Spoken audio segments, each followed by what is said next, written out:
my name is Hannah. Welcome back to my channel. It is going to be a different video today than I have made before, so I'm really excited to try this out. Let me know if you think that this works or if I should try something else. I am going to talk about some of the books that I've read and make cookies. So I love making cookies and I make cookies multiple times a week, and I figured I would just go over the basic deliciousness of chocolate chip cookies. I figured this is a great last video of 2023 before the new year, and I will be doing my yearly wrap-ups with all of the best books that I have read the past year starting next week, and I figure this will be a good way to wrap up the year. So if my voice sounds awful, I got a cold last week and it's just, my voice isn't back yet. So stick with me and we'll just jump into making those cookies. So you start with about 225 grams of unsalted butter. And I like to go, I know that tons of recipes say you need softened room temperature butter. And personally, I like as cold of butter as I can get without freezing, and just chop it into some cubes, and the KitchenAid can take care of it. I know that not every mixer can do that, and you might have to soften butter, but I love to just chop it up and use it that way. So the next thing you do is you want to add in the sugars into this butter, and I have the hardest time here in Spain finding the right kind of brown sugar, because in the US it's very soft and the brown sugar here is just not that. And so I buy this kind from the store Consum if you're in Spain. I think the important thing is that you want to get as soft and as fine as you can find, and I have ended up preferring this because it's very dark and adds a really good flavor. But you know, any dark brown sugar should be good. Just if you get something with bigger granules, it will be a little crunchier. And so you're going to want about 250 grams of the brown sugar. And then we can't leave it with just brown sugar. We're gonna have to go with 100 grams of white sugar as well.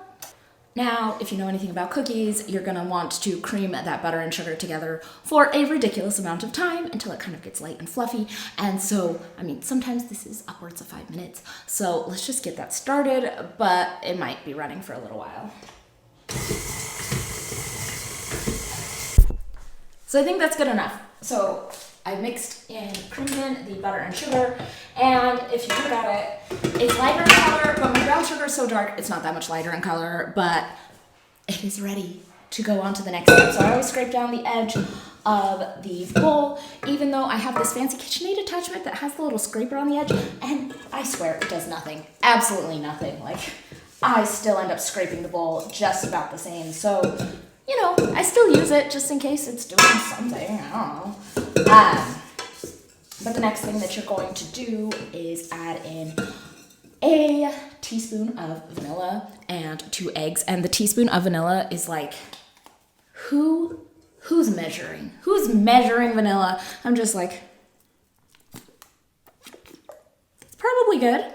This is just, you know, vanilla flavor. I've got some good vanilla extract up in the cupboard, but we're just going with the cheap stuff. Put that in, and then the 2 eggs. So the next books that I want to talk about are Lord of the Rings. I have just about finished the trilogy with my daughter, and I had a lot of fun revisiting these. I mean, I don't know about you, but I read these a ton when I was a child and had a great time and really connected with it all, and it just was very nostalgic for me to feel like, oh, I'm back in that world. And you know that Lord of the Rings is such a good one because it has such a big influence on modern day fantasy, right? So I think it's worth looking at Lord of the Rings with a bit of a critical eye, because I think a lot of those tropes have continued on into fantasy that we see now. And while I enjoy Lord of the Rings, and I loved every minute of reading them, there were definitely things that reading them as an adult and looking at it with a bit more of a critical eye, I could see were problematic, and were very much just, of course everyone says, you know, of the time, right? He was writing from his perspective, but I think it's interesting to see how that came across in his fantasy tropes and how those have kind of continued. So I'm gonna chat about that, but first I'm mixing up the eggs and vanilla. So now that I've got the eggs and vanilla nicely mixed, we're going to put in the flour and the baking soda and the salt.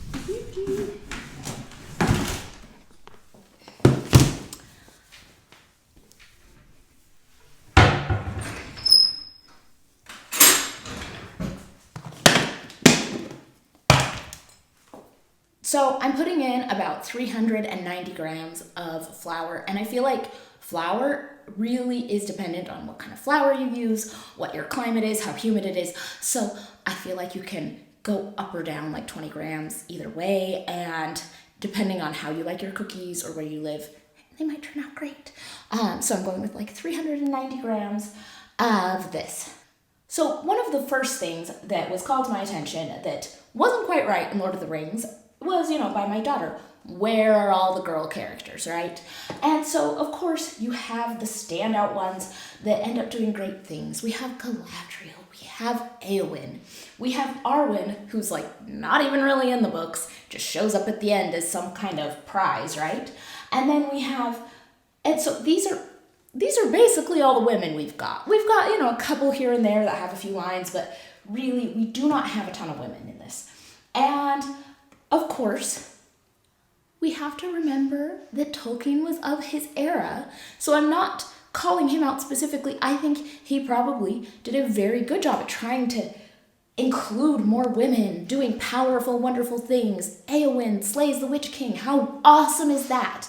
But it still had things where Éowyn slays the Witch King, ends up in the Houses of Healing, and then oh, sorry, you have to be babysat by Faramir until your brother can come back and take care of you. Like, it was very infantilizing, and just, I feel like that was an issue, right? Like, and so, I get it. I feel like Tolkien for his time maybe made some big strides in including women in the fantasy narrative, but does that trope continue on where women are kind of like this, or they're like so powerful and amazing, but above everything, up on a pedestal? I didn't love that, right? So that went on. Next, I'm going to put in a teaspoon of soda and salt. And I know that lots of people take a separate bowl, put their dry ingredients in it, mix it really well, and then add it to the wet ingredients, which I think is a good practice. Am I too lazy for that? 100%. So I do what my mom taught me, where you stick the dry ingredients on top of the wet ingredients. Once you've added them, you just mix with your mixing spoon on the top to try to get out any little chunks, and then mix the whole thing. Saves me a bowl, and I really haven't had any problems with it, knock on wood. So we'll do teaspoon salt, teaspoon soda. The other thing that just didn't work very well for me was just some things that came across as somewhat racially charged. And I understand that this is a fantasy world, and so none of these are real groups of people. But I think it's just a worldview that was held, maybe at the time that Tolkien was around, that all the people were only had their good qualities because of who their ancestors were. Which, in some ways, it makes sense, like our families make us who we are. But it's like, anytime Aragorn did something cool, it was because the blood of Numenor flowed in his veins, right? Or anytime there's a baddie, the orcs are all bad because all orcs are evil. It's not that the orcs chose to be evil or happened to be allied with the Dark Lord. No, orcs, by nature, are evil. And some of the descriptors are a little bit racially charged, and I didn't really love that. But it's just this theory that I feel like when the hobbits did something amazing, people said, wow, what a stout race. The hobbits must be stronger than anyone knew. And it's like, okay, yeah, sure. It's that underdog. Sure, there's something that these people who seem really simple, you didn't think they had, and they were able to pull it out at the last moment. Great, right? But it wasn't attributed to them. It was attributed to their group.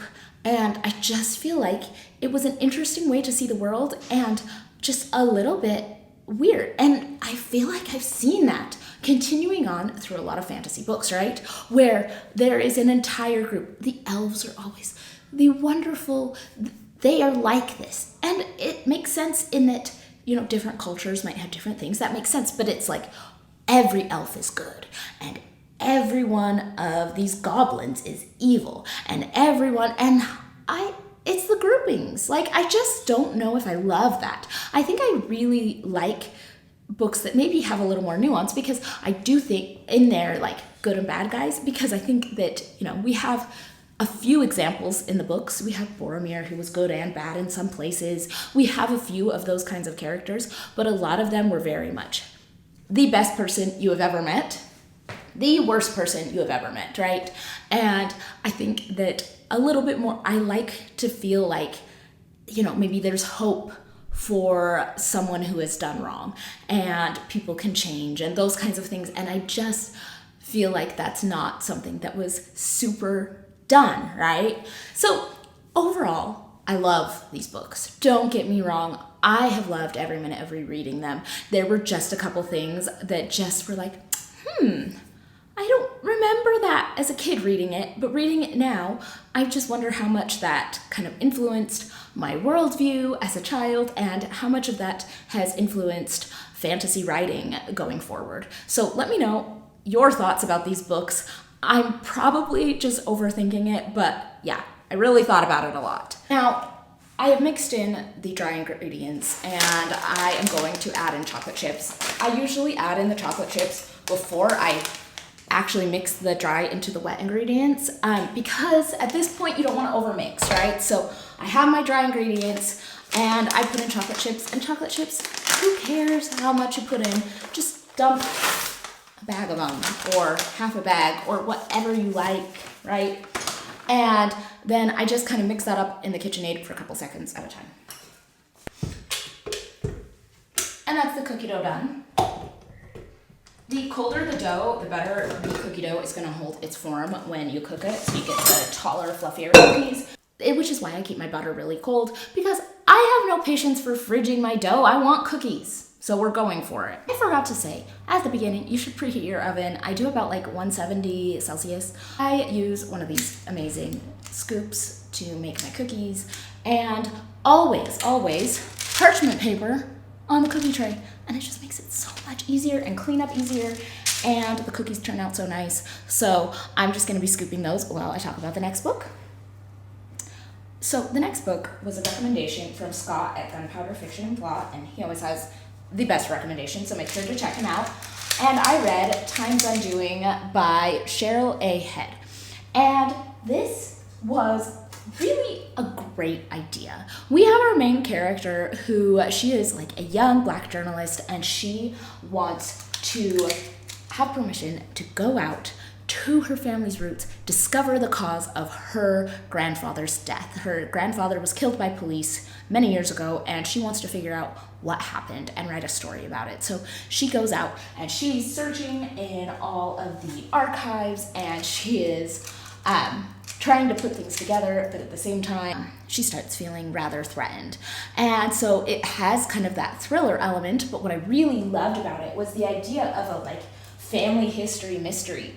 I really love the idea of going back and using those mysteries in our family, in our family's past, to figure out who we are now, and I loved that. And I thought that the book was really interesting. I enjoyed the characters. I liked all of it. I think the only thing that I didn't really love with this book was that there was a bit of a mystical element. And while I appreciate the idea that people that have passed on before you can still be around helping you, I like it in more of a spiritual, I feel it in my heart, and maybe a less literal kind of way.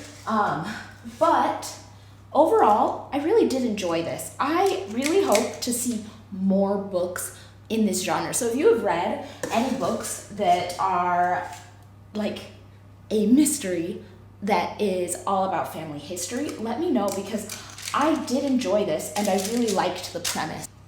It is so nice to be making cookies again. I have been making all sorts of Christmas treats, and we've had so much candy and stuff in the house. I haven't been making cookies, and when I don't make cookies, I feel like there's something wrong in life. And so the cookies are back for today, and I am thrilled. I fit 16. on here. They should be fine. They don't spread a ton.